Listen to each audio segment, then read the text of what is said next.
kurma ke? Tidak ada kurma, yang penting benda-benda manis lah. Kurma ke apa-apa madu. Tidak disyaratkan kepada kurma. Selagi mana tidak memudaratkan orang yang sakit. Kalau kita sakit kecil manis, cukup dengan air masak saja. Ataupun Pepsi ya. Apa? Okey, menyegerakan berbuka puasa selepas yakin tenggelam matahari. Ini yang penting ya. Kita bila dia nak buka puasa, pastikan dulu matahari tenggelam, bukan jam. Kan? Bukan jam. Nanti jangan percepat setengah jam ataupun kita percepatkan azan, maka kita berbuka puasa. Misal kita dengan azan Kuala Lumpur kita di Kedah, kita buka puasa misalnya mungkin 7.40, 7.30, orang dah azan dah. Kita buka puasa. Sedangkan di sana masih cerah lagi. Maka iktibar kita pada tenggelam matahari. Maka hukum ini akan dibincangkan orang naik kapal terbang dengan orang yang tinggal di kondominium, yang tinggi di kawasan bukit. Bila kita di kawasan bukit kondominium tingkat ke 30, 50, matahari masih kita nampak lagi. Di bawah azan, Jadi hukum dia boleh buka puasa lagi? Tidak boleh. Maka orang yang duduk di kawasan yang tinggi, misalnya mungkin cuti dia pergi Gunung Ledang, misalnya dia cuti dia pergi Gunung Jerai, dia lepak di sana atas, baru dengan azan. Ketika itu dia tidak boleh buka puasa lagi. Karena hukum orang yang berada di kawasan tinggi, hukumnya berlainan dengan orang berada di kawasan rendah. Maka dia kena tunggu sampai tenggelam matahari. Sebab tu kita tengok letakkan isyar terpenting, yakin tenggelam matahari. Tiba-tiba dia syak, tadi saya makan tadi cerah ke gelap? Maka batal puasa dia. Karena kita mengambil pendekatan bila syak di antara siang dan malam, pada waktu berbuka, hukumnya adalah siang. Betul tak? Maka di sini kita kena ambil perhatian, pastikan pada tenggelam matahari ataupun jam ataupun telah bertepatan dengan waktu yang telah diislamkan. Kalau berlaku kesalahan, maka wajib qada mengikut pandangan 4 mazhab. Maknanya kita dia buka puasa, tiba-tiba kita mendapati semalam itu adalah salah kawasan mendung, mungkin jerebu, hanya kita buka puasa dan tidak tahan, maka selepas Ramadan kita kena ganti. Dosa tak? Dosa tidak ada, kena ganti. Sebab kaedah kita, kesalahan mesti diperbetulkan, cuma tak dapat dosa. Kesalahan yang tidak sengaja diperbetulkan tapi tidak mendapat dosa. Jadi pastikan matahari mesti tenggelam. Terutamanya siapa yang pergi umrah nanti balik. Kak Aisyah pergi, siapa pergi umrah saya? Tak ada, nanti balik nanti kapal terbang 8 jam. Tapi afdal buka lah. Orang yang pergi naik kapal terbang ni rugi tak buka. Apa alasannya? Jadi di alasan syar'i, yang pertama bayar kapal terbang tambah mahal, RM3,000. Kalau tak makan, duit tu ambil kepada syarikat penerbangan, rugi. Jadi siapa-siapa yang naik kapal terbang bukalah puasa. Kenapa tambah yang bahagian 3,000-4,000 tu kita zuhur sangat sampai dia habis semua oleh fotonya oleh syarikat. Jadi kita makanlah sepuas-puasnya. Kerana boleh, apa yang boleh makan, makan. Sampai kotak-kotak pun kita makan. Selimut je ambil, selimut tu si orang dia ambil selimut haram ya. Selimut itu bukan diberi untuk ambil, diberi untuk menggunakan. Jadi hukum selimut bantal tak boleh bawa turun ke atas kapal terbang. Ustaz tuan dulu ambil tak selimut? Pernah ambil. Jadi hukum dia dosa.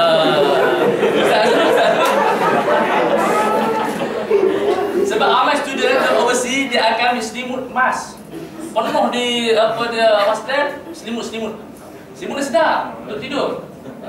Jadi hukumnya adalah berdosa. Tapi dosa kecil sikit ya. Baik. Menyegerakan puasa, berdoa kepada Allah, kita tak dapat ada ya, semua kita ada. Memberi makan kepada orang puasa. Ini fokuskan. Orang yang wanita yang sedang bercuti, kalau tak puasa, bagi kawan makan, beli pizza, beli Kentucky. Ataupun buat apa-apa saja jamu air. Sebab apa? Dia pahala hampir sama dengan orang yang berpuasa. Di Mesir mereka buat apa dia panggil apa? Air sejuk, letak macam Ribena, letak di tengah jalan. Orang miskin ambil ramai. Afiq pun boleh buat. Beli Ribena oreng, letak di taman. Kos kan murah. Beli letak baldi yang kamu basuh kasut tu, cuci. Letak air oreng tu, letak air ramai orang minum. Bangla, ramai gitu. Letak kat sisi minyak ni kami bagi kepada bangla-bangla. Masya-Allah. Sebenarnya untuk melakukan kebaikan sangat mudah. Okey. Banyak dia punya ruang, jadi kita bagi orang makan. Baik. Memperbanyakkan belanja ada sedekah. Masya-Allah. Ya. Ambil perhatian yang ni ya. Fakir miskin akaun akaun ambil perhatian yang ni. Bonus. Ya, sebenarnya berkat tu. Sebenarnya Nabi kata apa? Tidaklah kamu diberi rezeki melainkan wujudnya orang yang lemah. Sama orang salah faham. Kita ni, kita baik dengan orang yang hebat-hebat. Sebenarnya orang hebat ni, dia tak buat apa pun. Kalau kita tengok yang bina bangunan ni, Datuk ke orang Bangla? Yang bina bangunan tinggi ni. LCC tu. Ataupun yang duduk macam ni. Yang ni dia arah kan. Tapi yang buat bangunan KLCC, Jambatan Pulau Pinang, siapa dah? Indonesia, Bapa, Kapan, begitu.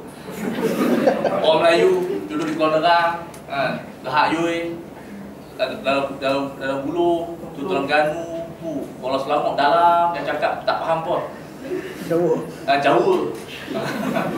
Jadi tengok di sini mereka yang bina bangunan itu. Maka Nabi kata apa? Tidak kamu diberi rezeki melainkan orang miskin daripada kamu. Orang miskin ni berkah. Kalau tidak ada orang miskin, tidak ada orang lemah seperti kami, maka contohnya tidak berlaku pembangunan yang hebat. Sebab tu Nabi kata apa? Hal turzaquna wa tunsaruna illa bi fuqaraikum.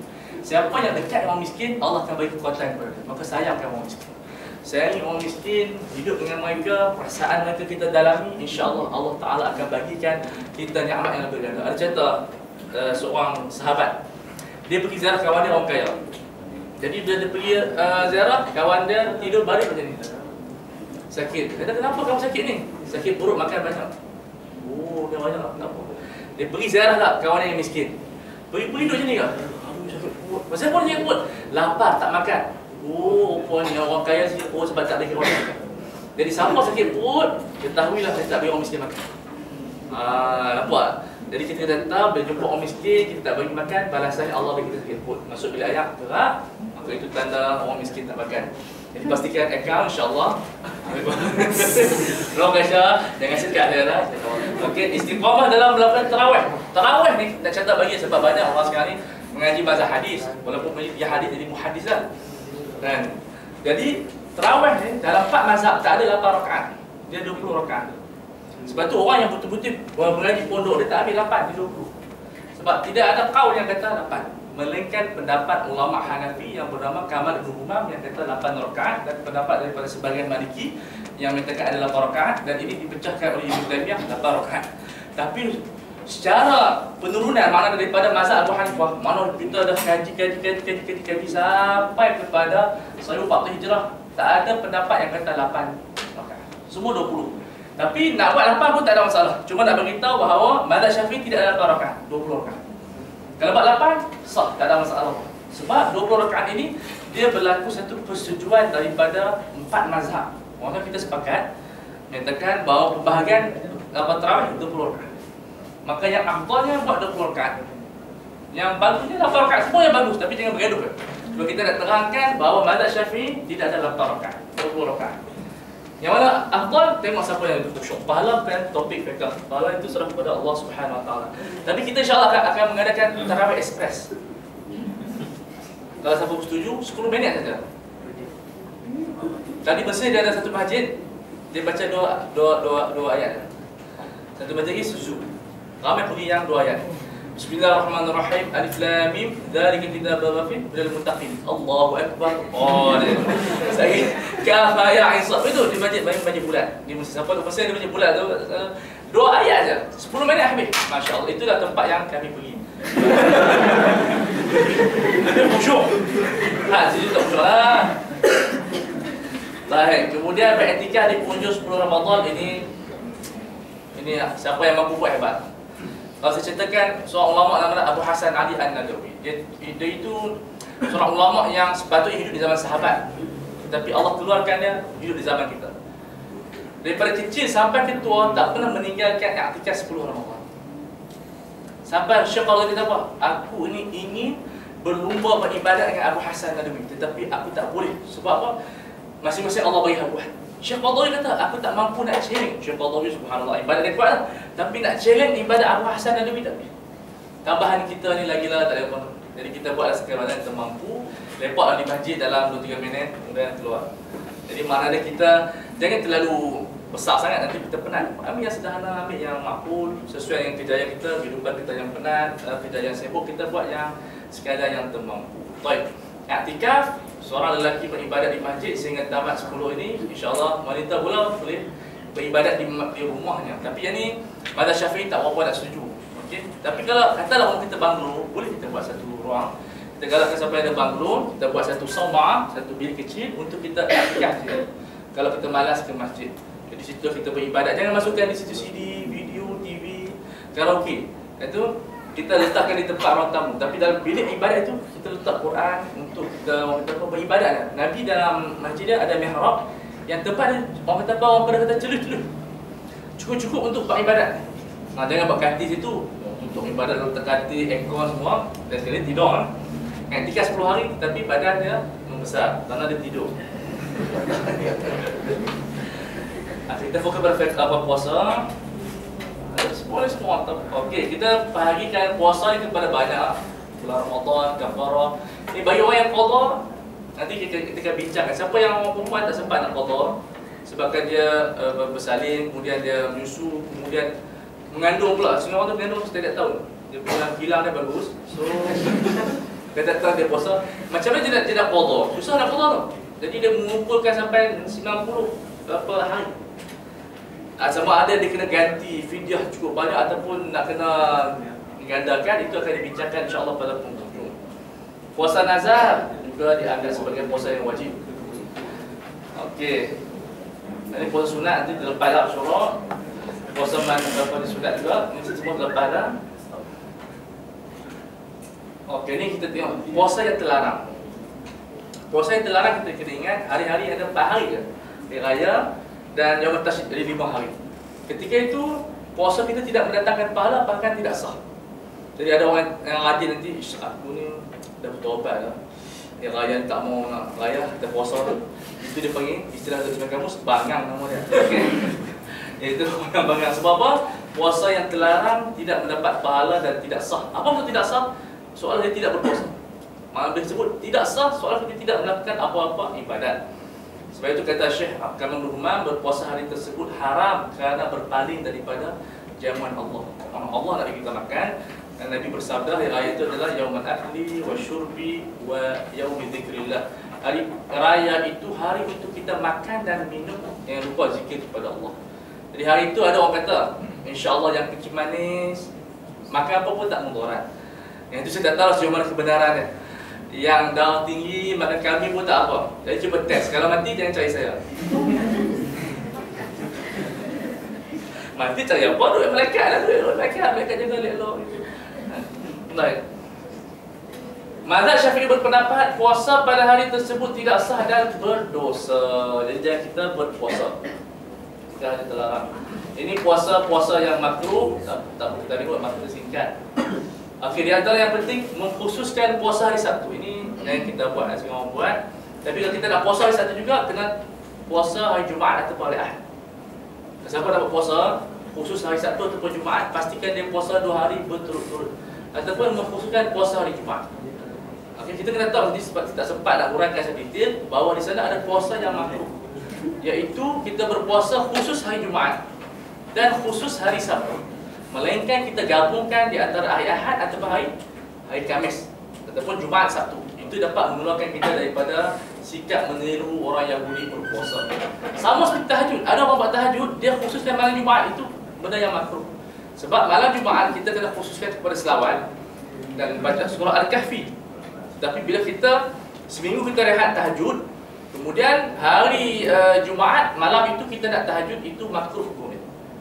Jadi kita tengok di sini bahawa syariat dia ada plan untuk kita. Tahajud bukan satu benda yang dikhususkan, tetapi dilakukan secara tabiat, secara rutin. Maka siapa yang mengkhususkan ibadat pada malam Jumaat, pahala dapat sikit, tapi pahala pada nama tahajud tidak ada. So kita jangan mengkhususkan tahajud pada malam Jumaat. Seorang wanita yang berpuasa tanpa izin suami, ini ada satu situasi ya. Satu situasi dia memang ada, dia berada izin ni, istilah izin dalam Islam sistem mana disebut.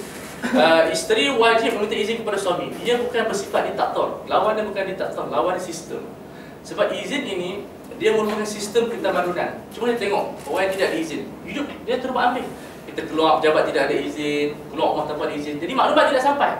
Di sini fikrah Islam membina konsep izin.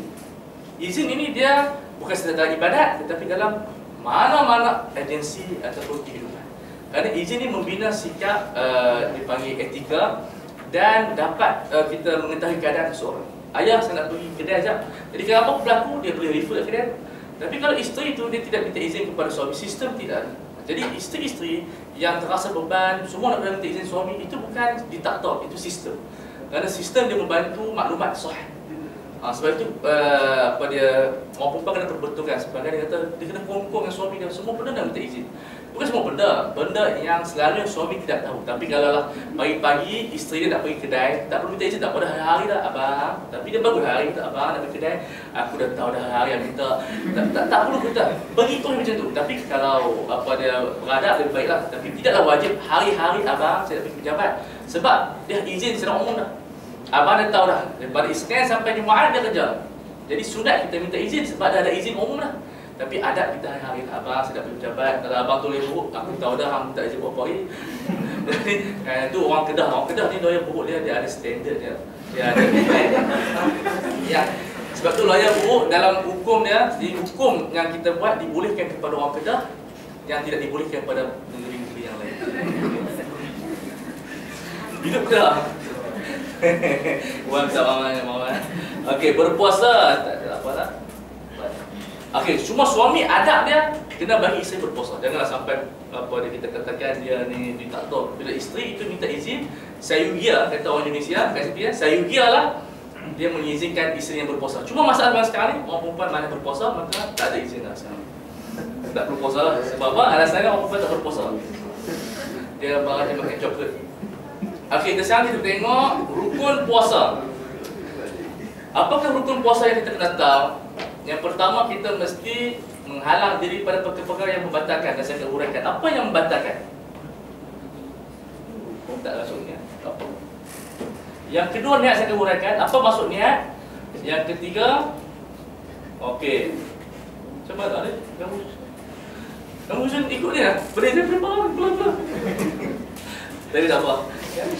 Okey, ini betul. Tadi Hanafi punya. Ini Syafi'i. Rukun puasa sebab buku dah start dengan mazhab Hanafi. Jadi saya otak jadi Syafi'i, ada yang tidak faham. Rukun puasa yang pertama niat. Apa maksud niat?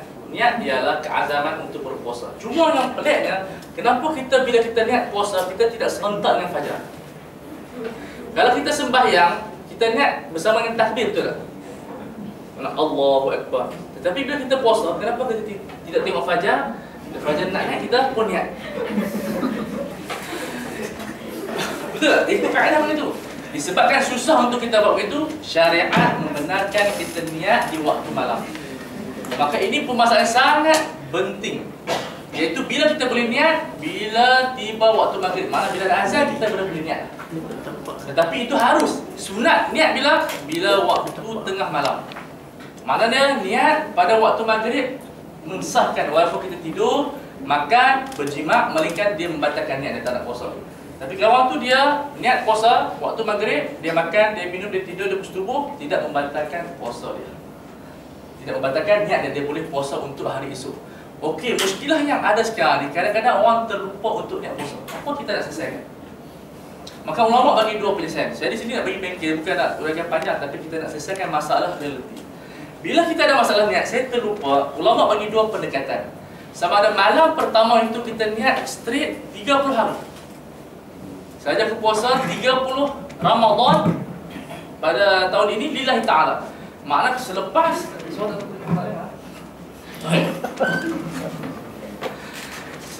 daripada waktu maghrib kita niat 30 Ramadan, hari esok tak wajib kita niat, semua sunat saja. Jadi kalau kita terlupa niat pada hari kedua, hari ketiga, ketika itu kita tidak perlu qada semua. Ataupun penyelesaian yang kedua kita ikut mazhab Hanafi. Ini dibolehkan. Kenapa? Nak mengelak daripada qada.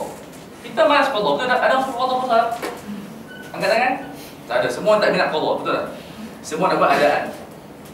Jadi kalau kita tak niat malam pertama 30 hari, kita boleh niat selepas subuh. Subuh duha. Saja puasa besok apa pada hari ini kerana Allah Subhanahu Allah Taala. Kenapa? Nak menyelamatkan diri daripada apa? Mengqadha. Jadi tapi yang bagusnya niat waktu malam. Pada basicnya kita niat puasa pada waktu apa? Habis waktu malam. Kalau kita terlupa, Selepas bangun terus kita niat. Faham? Sampai tak faham? Ini perhatian. Ini penting untuk ibadat kita, untuk kesyuk. Bersama yang siapa? Telaga biru. Jadi siapa yang terlupa niat, dia ada jalan dua penyelesaian. Pada malam insya-Allah Selasa malam Rabu niat siap-siap 30 hari. Ini diamalkan oleh ulama Malaysia. Orang Malaysia semua ketua kita daripada kecil macam tu. Dan fatwa di dalam apa kitab Bughatul Mustarsyidin pun wujud, iaitu kita niat pada malam pertama puasa 30 hari siap. Nah, Kak Aisyah malam tu sahaja aku puasa 30 hari lillahi ta'ala. Esok rehat. Abang niat dah? Saya tu niat dah 30 hari. Itu cara kita nak bagi selesai masalah. Ataupun kita niat selepas kita bangun daripada tidur, kita bangun ke 7. Ketika itu kita niat terus untuk menyelamatkan diri daripada apa? Daripada mengqadhakan puasa pada selepas Ramadan. Saya rasa jelas kot teknik untuk kita niat. Ada tak jelas tak? Ini paling mudah kan? Baik. Syarat niat di waktu malam. Kemudian ta'yin mesti sebut bulan Ramadan. Tidak boleh sebut sahaja aku puasa besok hari. Tak, sahaja puasa besok hari. Mentakyinkan fardu Ramadan. Kita sebut penentuan bulan Ramadan. Kerana di sana ada puasa kafarah. Di sana ada puasa nazar. Jadi kita, ini pada Syafi'i saja. Mazhab Hanafi tak apa, saja puasa besok hari selesai. Tapi pada Syafi'i mesti kita menentukan puasa apa? Puasa Ramadan. Kerana ada puasa apa? Nazar, kafarah, qadha. Maka diwajibkan kita mentakyinkan puasa Ramadan pada tahun ini. Baik. Berulang-ulang. Ini pada Syafi'i. Tiap-tiap hari kena niat. Sebab apa alasan kita kena niat tiap-tiap hari? Okey, kalau kita sembahyang Zuhur pada Asar, kena niat baru tak? Zuhur kena niat, Asar kena niat. Begitu dengan puasa.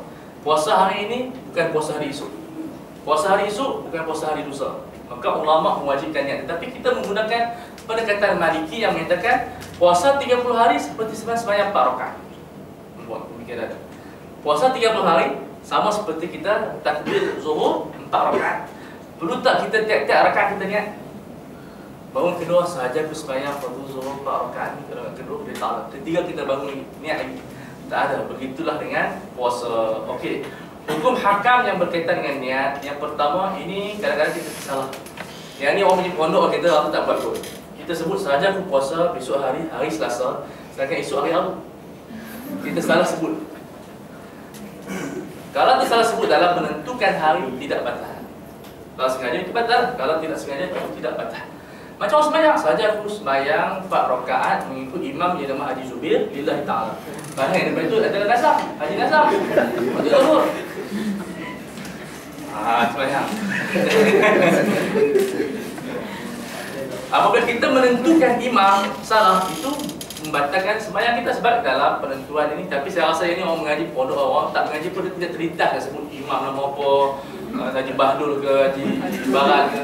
Bahlul ni dalam apa cerita sejarah ulama, seorang ulama nama Bahlul.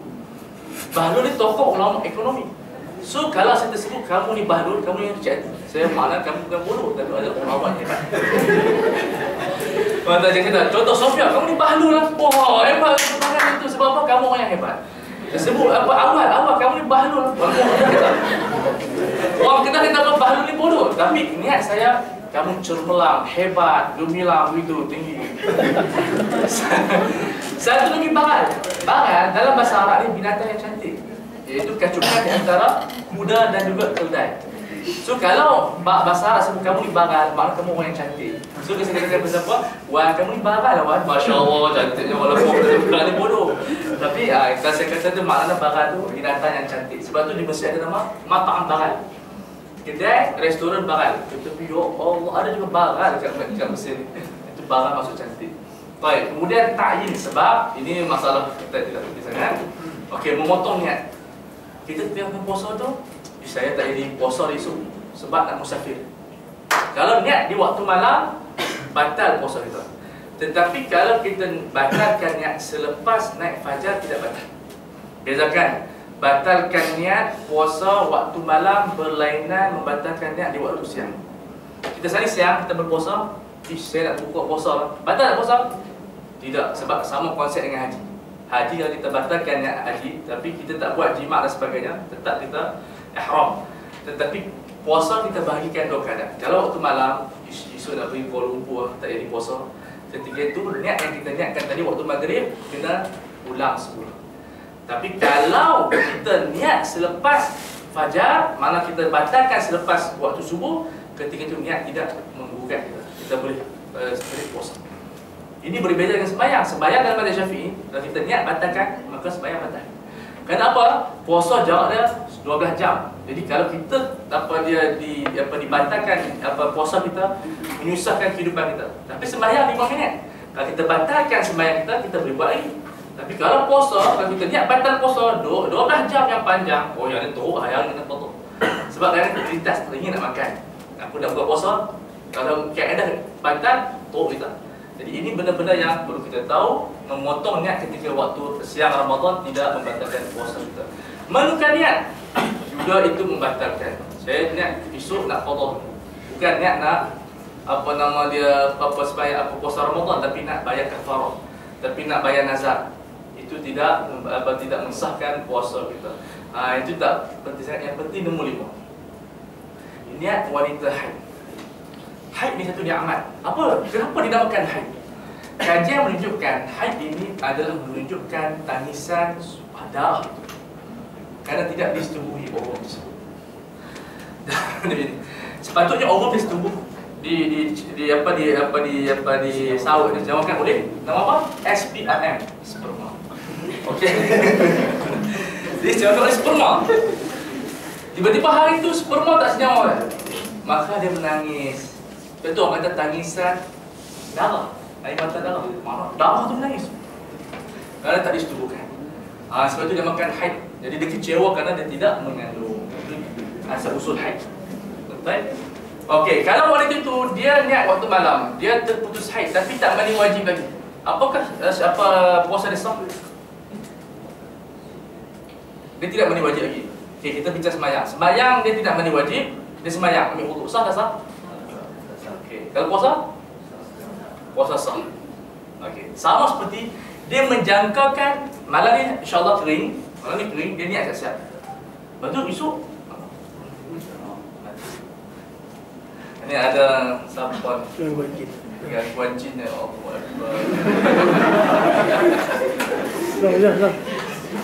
Nazar hujat tak? Ada sakau kat sini ni. Nak cerita puasa pun jingan. Dia nak itu lah. Dia punya video lah. Jadi wanita haid, sama ada dia kering ataupun dia rasa selalunya malam tu akan kering, kalau dia niat esok kering, dia boleh menyambungkan puasa walaupun dia belum mandi. Bila kita mandi wajib, timbul masalah. Kalau air masuk ke telinga, batal tak puasa kita? Orang Melayu ni kuat gigi pun dia batal. Jangan kuat gigi, batal puasa. Jangan kuat pusat, batal puasa. Semua batal. Jadi otak kalau ada lubang, batal juga. Ajaib. Dia ada definisi dia. Rongga yang sampai ke dalam perut, ini kata apa. Sebab itu, masalah apa tadi? Apa? Telinga. Air masuk telinga itu dimaafkan kalau kita mandi wajib. Kerana kita nak mandi wajib, bila air masuk ke telinga itu dimaafkan.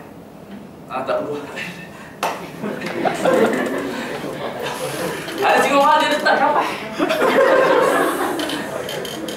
Kreatif. Kreatif memang saya kagum. Tak perlu buat. Kita termasuk sikit, insya-Allah dimaafkan. Lagipun telinga dia tak masuk ke dalam saraf.